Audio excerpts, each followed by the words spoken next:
Brody's Cause on the outside. Final furlong of the Claiborne Breeders' Futurity. Brody's Cause a final try. Brody's Cause and Corey Lannery a tremendous run.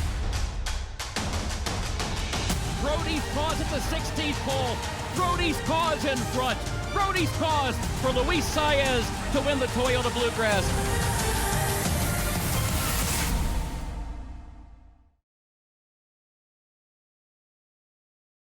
Hi everybody and welcome to Spa Babies, presented by Spendthrift, the Breeders' Farm. I'm Dan Illman along with Nicole Russo, and let's take a look at the Run Happy Travers Day 2-year-old race. It's our Spa Baby race for Saturday the 24th. It kicks off the 50-cent Pick 4. And Nicole, usually on Travers Day, we get a future star or two in these races. Yeah, definitely. I mean, you go back as recently as Uncle Mo making his smashing debut on Travers Day some years ago. And I think we've got a very well-matched field here. Evenly split down the middle, 4 first-time starters, 4 with experience, and of the 3 with experience, of those with experience, they seem to be right on par with one another, with buyers of 63, 62, and 60 respectively. I expect this to be, a well-matched race and a very good betting race. And we'll begin with one of the experienced horses. That's the number 1. Tap It to Win by Super Stallion Tap It, the dam, a multiple stakes winning dirt router. There is dirt ability on the bottom of this pedigree. Mark Casse opted to debut this horse on turf at Woodbine. He showed good early speed. He finished a solid second. Something tells me dirt's going to be okay and that he's going to show some speed on Saturday. Definitely. And I thought that was a very good second on debut. He led, he was passed late, maybe got a little bit tired. He shows 2 5-furlong works since, should have a little bit more bottom in him this time. We talk all the time about Tappett's classic prowess, but he is a solid juvenile sire, led his own freshman class, the sire of juvenile champions Stardom Bound and Hansen.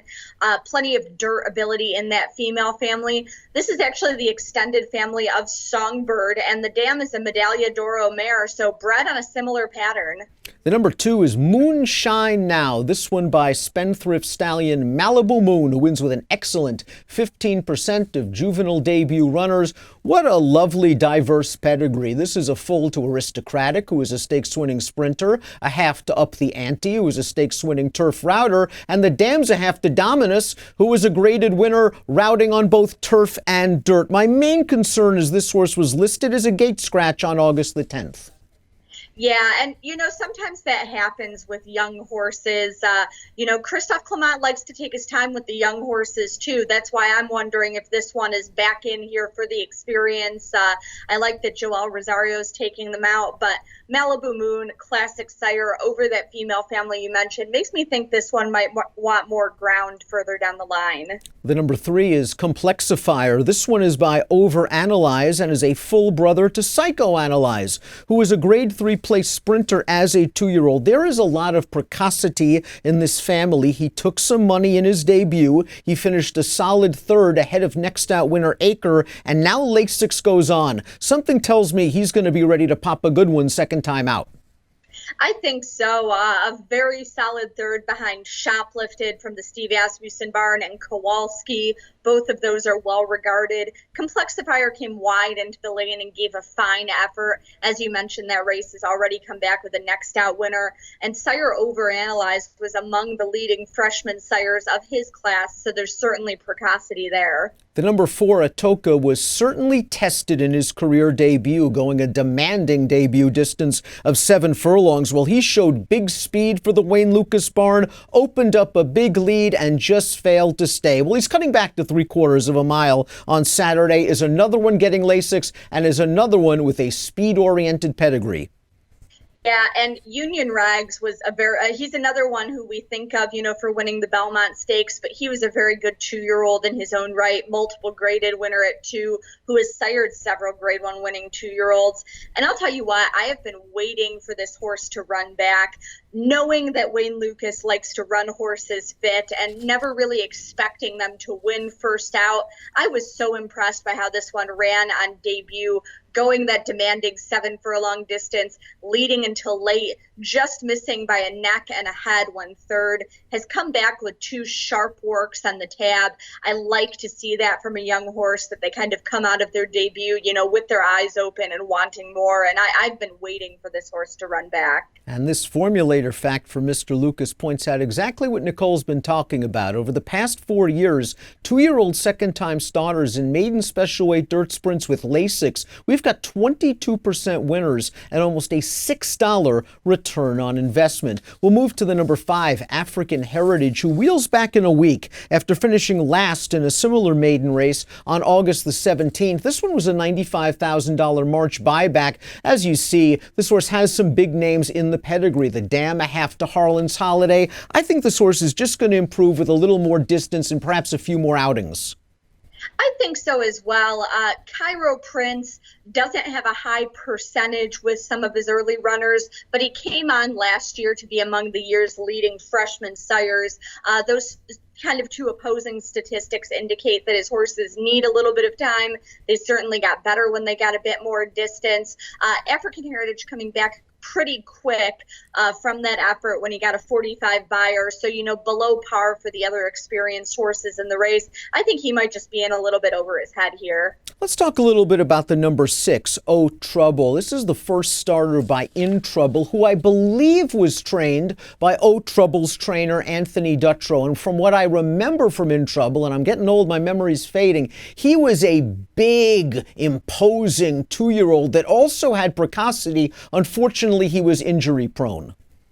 Yeah, and you mentioned In Trouble's precocity. He won the Grade 2 Futurity. I would expect his runners to come to hand well as 2-year-olds. In Trouble's own sire, Tis Wonderful, a solid juvenile sire, evidenced by the likes of graded winners In Trouble, Condo Commando, and others. Oh Trouble shows some solid works for Tony Dutrow, and it's interesting that Velasquez takes the call first out. Again, I will always encourage our viewers to go back and look at the Clocker reports by Mike Welsh and his team. They're putting together a huge report for the Travers State card right now, a really valuable resource, especially with a lot of these first-time starters. And certainly sprint-oriented on the bottom of the pedigree as well. I'm not sure we hit the formulator fact for the 5, African Heritage. We'll throw it up right now. Past 5 years, 2-year-old second-time starters, dirt sprints, 0 for 30. This barn puts them in tough spots. They take shots. We'll move onward to the number 7. Onward, a $600,000 son of Street Sense, who's okay with his first-time starters, 13% winners. The Dam's a half to Golden Hawk, who won the prestigious Gray Stakes, going long as a 2-year-old at Woodbine. The second Dam, a full sister to Speightstown. This horse shows some nice workouts and looks like a kind of watch the board special. If he takes some early action, I'd be a little bit more inclined to follow him. Yeah, and you mentioned some of the solid workouts. This one's got a bullet on the tab back there, some solid moves since what looks like a 3 furlong blowout this week on Wednesday. As mentioned earlier, I usually like to give horses from the Clement barn a start or 2, but it looks like he might have this one ready to fire, especially with Jose Ortiz taking the call. And I will note that the Street Senses tend to run very well when there's a little bit of moisture in the track. Saratoga, of course, has had storms off and on all season. There's nothing currently in the forecast for Saturday's Travers card, but if a cell blows in and there is some moisture in the track, this one would merit a bit of an extra look. Completing the field is the number 8, Ice Cap. And this one gives me some mixed feelings, Nicole. Steve Asmussen can certainly pop with a first-time starter, although his numbers jump up exponentially with second-time starters. This was a $180,000 weanling who then failed to meet the reserve as a $60,000 yearling. Carpe Diem is a very promising young sire, but he's gotten off to a slow start, 1 for 24 with his 2-year-old first-time starters. I wonder if Ice Cap's just going to need one around the track and then really pop second out. That's sort of the impression I'm getting as well. Carpe Diem, he was a 7-figure 2-year-old, a grade 1 winning 2 and 3-year-old at his own right. But, he scored that grade 1 at 2 in the fall at Keeneland, going 2 turns. I think some of his progeny might need a start or two as well, and that's what you're seeing in the numbers with his first-time starters right now. A lot of speed in the bottom half of this pedigree. The Dam of Ice Cap is out of grade 1 spin-away winner Irish Smoke, who's already produced a graded place juvenile. Look back in the pedigree and you find grade 1 winner Book Review, a solid sprinter, and last year's standout juvenile Instagrand. I sort of prefer the experienced horses in here, and Ice Cap, like many of the Asmussen horses, might need a start. It is a sensational card on Saturday. Run Happy Travers Saturday at the Spa. We kick off the early pick 4 with our Spa Babies race. Where are you heading? I'm headed straight to Atoka. As I mentioned, I've been waiting for this horse to run back. Really impressed me on his debut. He's cutting back from that demanding 7 furlongs to the 6 furlongs. As I said, he's come back with 2 solid works since his debut. I'm really, really watching to see what Atoka does on Saturday.